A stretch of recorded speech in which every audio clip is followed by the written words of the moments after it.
এগুলা কি আপনার তাই উড়াই দেহেরা? এবার জমি তুলছেন কতটু? দইগুড়া। আপনার বাড়ি কোন জায়গায়? দইগুড়া না? এগুলো তো খালি বীজের জন্য ব্যবহার করা হয় নাকি? না এখানে আবার হ্যাঁ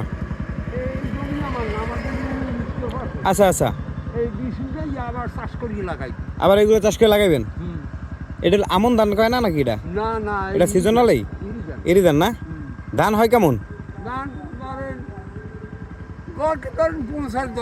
50 মন দুই কুড়ায়? তাই দুই কুড়ায় প্রতি প্রায় 100 মন পান না? 180 ঠিক আপনি নিজেরই যায় জমি আপনার নিজের? না খাজনা খাজনা না? খাজনা দেওয়া কত বছরে? খাজনা এবার ও আচ্ছা।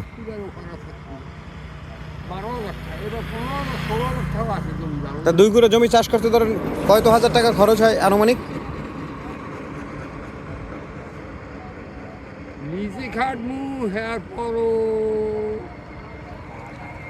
30,000 টাকার উপরে খরচ। 30,000 বেশি হবে খরচ না?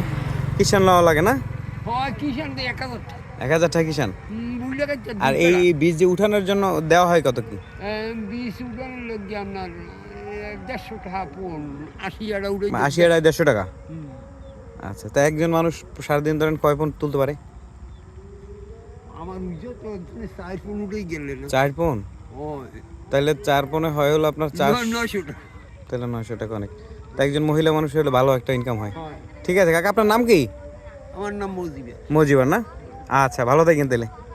আচ্ছা, আসসালামু আলাইকুম। আপনারা কি আমার বাড়ি বেশি দূরে না, ওইদিকেই তো যাওয়ার পরে দেখলাম যে সুন্দর উঠেছে, এর জন্য ভিডিওটা করলাম আর কি।